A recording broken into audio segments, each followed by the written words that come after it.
Welcome, everybody, to our artist interview for our unit on choreography and dance. Now, I'm very excited to introduce this wonderful man to you today. He is a talented performer in dance and acting and singing. He is also a choreographer and director, not to mention a poet and playwright. But today he's going to talk specifically about his experience and journey with dance and choreography. Please welcome the multi-talented Dennis Wilson. Hey, hello. Hey, Cam. Hello, everybody. So I know a bit about your journey, but please share it with everybody else. How did you find yourself pursuing a career as a professional dancer and choreographer? You know, dance has always been a part of me. It's always something that I've understood. I have memories of being a little toddler little thing, and my mom putting me up on like the dining room table when we had family over or company over, and they put on music, and I would just dance to it. So they would always refer to me as Little Sammy Davis Jr. I don't know really where that comes from. I'm the only person in my family that is a performer or that has danced professionally. So it's just always been something I've kind of understood. So I would have to say that it just totally is spirit. It's just spirit. And how did you, what was your path to becoming a dancer? And tell us about some of your experiences in pursuing that as a career. I started dancing, well, I would dance around the house, but in terms of productions, in terms of shows, I had done a few things in high school. I remember vividly being cast in high school in Hello Dolly, and I was a dancing waiter and the choreographer. Kim Wilson, no relation, but Kim Wilson, she said, listen, you have something here, and I want to create a solo piece for you. And it was literally, it was 10 minutes. And I just danced, and I wasn't even aware really truly of the importance of dance, what it meant. I just know that after that show, the feedback, the audience, that energy was just exciting, and I wanted more. I wanted more. And so I had never had any formal training. I had never stepped into a dance studio until college, until we were in college together. And Miss Bev completely opened up that world to me. And it is absolutely just a part of me. I can't even imagine my life without dance.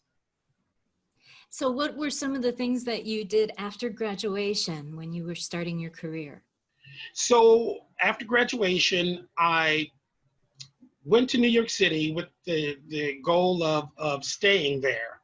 I was there for a few months, and then I came back home because I was scared. I was like, wow, this is huge, this is big, I don't know if I'm ready. And then I moved to Atlanta, and I was in Atlanta for 9 months, not doing any kind of performance whatsoever. I was waiting tables. I got a phone call to come home and choreograph a production of Evita, and I jumped at it. I packed up my apartment, everything, and I left Atlanta. I came back home. The production never did go off. I think the producers, the money fell through, but I was back in that world.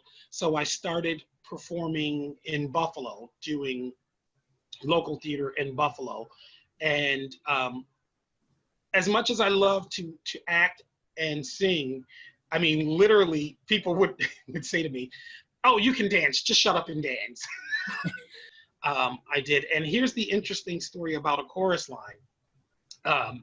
If you're familiar with it, you know, it's this group of dancers who are auditioning and literally just going through it to get a Broadway show. And there's a character in there, a Black character. His name is Richie. Hey, hello, Black dancer, shoe in for the part. I auditioned for it, and I got the part of Richie. And we were in rehearsals for a week. And then the director came to me and said, listen, we're going to do some casting changes. And I'm like, oh, okay. You know, not even realizing that he meant me. They brought in another, they brought in another dancer to play the role of Richie because they said, you know, we needed, it was easier, which is interesting to me, but it was easier for them to find a Richie over this part, Bobby, uh, which was more of an acting role. So I did a chorus line, um, and it was amazing. And the dancing, I did not get to play Richie. I got an opportunity to do a chorus line a second time. Again, the role of Richie eluded me. I played Mike, the tap dancer. So as a dancer, a lot of the roles that I thought I would play or was a shoe-in for didn't really happen, but roles that I never thought I would do. I mean, I never thought I would be Mike in a chorus line. Happened. So dance has opened up, just as a performer, a completely different sort of kind of non-traditional casting kind of world for me. And then when I moved to New York, I was in New York 3 weeks. My apartment wasn't even unpacked. I was still in boxes. And I went and I auditioned for this national tour of this show called Five Guys Named Mo. I had never heard of it, didn't know anything about it. It was all the music of Louis Jordan, who of course I had heard of. And so I went and I auditioned for this tour and I got it.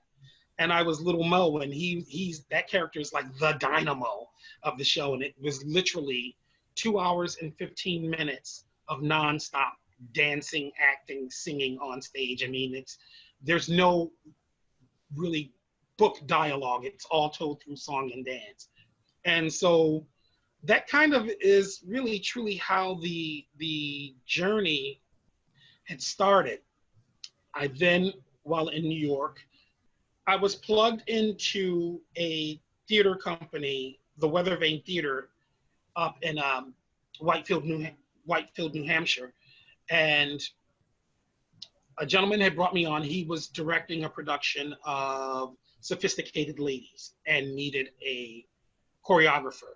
Well, this gentleman had seen me um, on tour in Five Guys Named Mo and remembered me and said, hey, listen, I would love for you to choreograph this for me. So my first professional choreography gig was Sophisticated Ladies. And I had the most amazing time during that show. And so I went on to spend 10 seasons at the Weather Vane. It's a rotating rep, equity rotating rep summer theater. 10 seasons with them choreographing their shows. The most amazing time of my life. Yeah. Fantastic. So now tell us, you've spoken about, and it's evident in the way that you talk about it, your passion for your work as a dancer. What are the things you'd like to say to people about the importance of exploring dance, even if you're not a performer? So one of the things I teach theater at a high school in Niagara Falls. And so one of the things I tell my students when we are rehearsing the musicals is dance, the language of dance. It really truly is a story. It's a monologue. It's a scene. Without words, it's with your body. And so your body is sort of telling this story, and it's just an extension of the story, of the character, of your emotions, and it just feels good. It just feels good when you are able to express yourself. I'm talking specifically in dance with your entire self, your entire spirit. There's just no feeling like it. You're so very conscious and aware of your surroundings, of your being, of the others around you. Uh, there's all of these dynamics that come into play. Um, the space, uh, time, energy, all of these things it's quite therapeutic. actually, actually. And I had written a poem um, entitled "I'm a Dancer," and in it I talk about, being able to play as a dancer all of these roles: a warrior, a lover, like it's just endless. And dance is living. It's just life. Um, I One of the things I live by is words. As powerful as they are, um, words sometimes can be hurtful. You can say things that are not truth, that are not honest. Those are words. Spirit, it's impossible for spirit to be dishonest. It's impossible, quite frankly, for spirit to lie.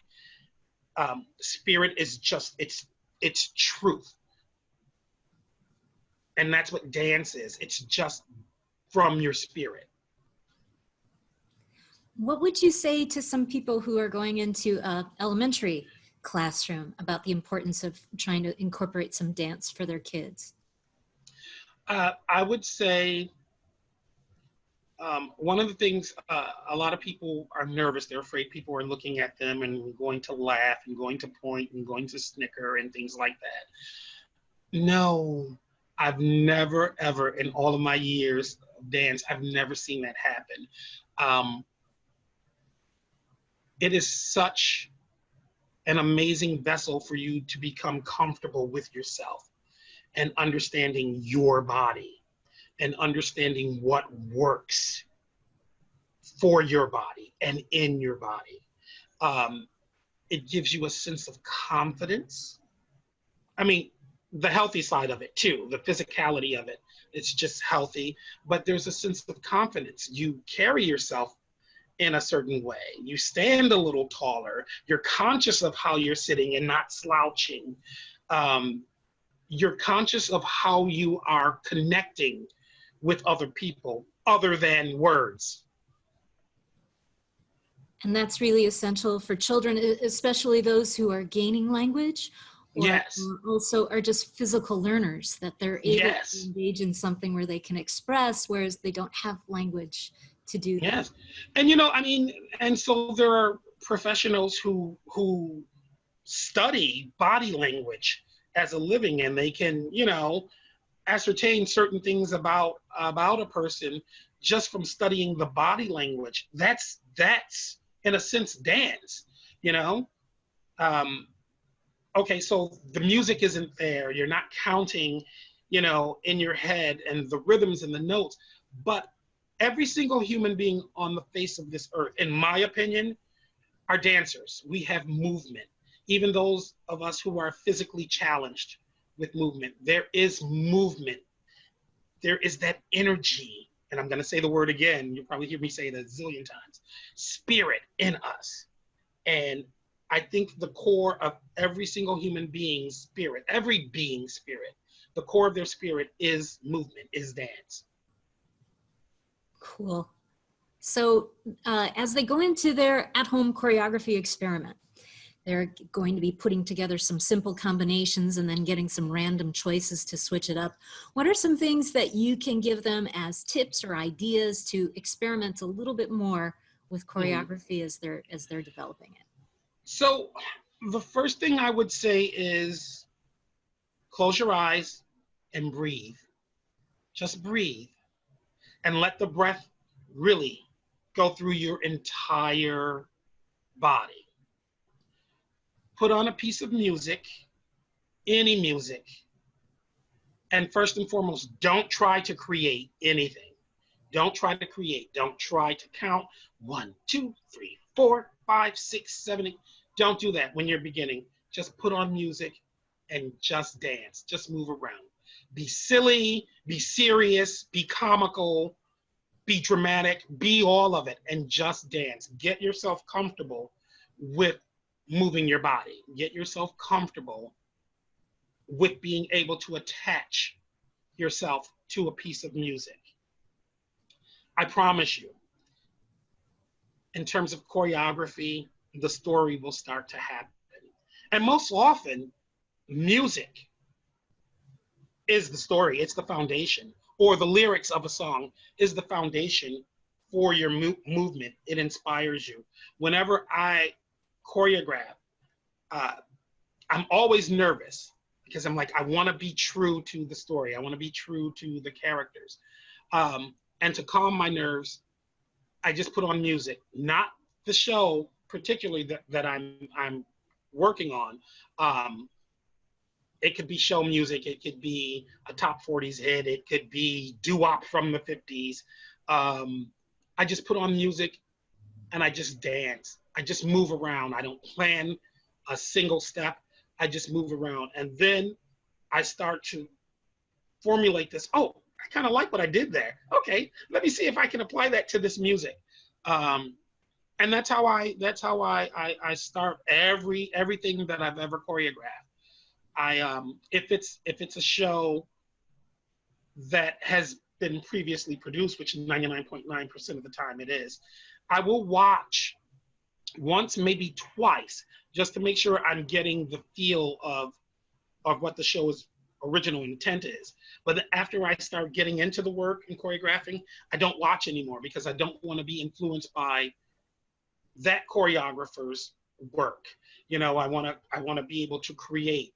I think as artists, whatever form of artistry we're in, it's important that we just create. Super. So, any final thoughts or words of wisdom for our experimenters? You know, with dance, I can't express how important it is, the importance of knowing your body, uh, stretching, breathing exercises, meditation, even. Just know your body, work through the music, lift your arms, and have fun with it. Just have fun. One thing I do also want to say about dance and how fulfilling it is. Uh, when I was in New York, uh, there was a show on Broadway, Ragtime. Beautiful, amazing, amazing show. My all-time favorite show. And I had auditioned with callbacks a total of 16 times for the show, for Broadway. Um, I knew the producer's first name basis, the choreographer Graciela Danielle. There were times when they would just call me in for an audition, but it wouldn't be me acting, dancing, singing. It would be us sitting at the table and just talking and meeting. And so the last time that I had auditioned for the show, it got down to literally me and one other gentleman. Um, and this was all day from 10 a.m. and it was 6 p.m., 6:30 that night, and it was just the two of us left. And the choreographer Graciela was even saying to everyone, "Watch Dennis. He has the style down. He knows exactly what we want." And so I'm standing there, and the other gentleman was out in the hall, and they said, "Okay, why don't you go over and sit with the accompanist? We want to discuss you." Those were their exact words. So I go and I sit next to the accompanist. Her name is Sandy, and she says, "This is it, Dennis. You're going to Broadway." And I got a little teary-eyed, and I'm like, "Oh my gosh!" Like 16 times, and talking with Brian Stokes Mitchell, who was like, "Dennis, you're going to be working in the show." Like, and so they stood me up and they said, "Listen, um, we think you're amazing. You're so right for the show, but we're gonna go with the other gentleman. Um, this is a replacement call, and quite frankly, you don't fit the costume." And so I thought to myself, all of these years of dance and all of these years of performance and working hard and classes and Cam, you know how early we had to get up and go into that studio. If it all comes down to just the costume, Yeah. why am I doing any of this? And so I retreated a little bit from it. But here's how amazing spirit is and universe and dance. Literally a year later, I was hired. I went up to Weather Vane Theater for their summer season, and one of the shows they were doing was Ragtime. And the director was a gentleman who was in the Broadway production. And so I was brought on as the choreographer. And knowing that show inside and out, um, I put that show up, I choreographed that show, and he said to me one night in rehearsal, the director, he said, "You make Graciela Danielle so proud."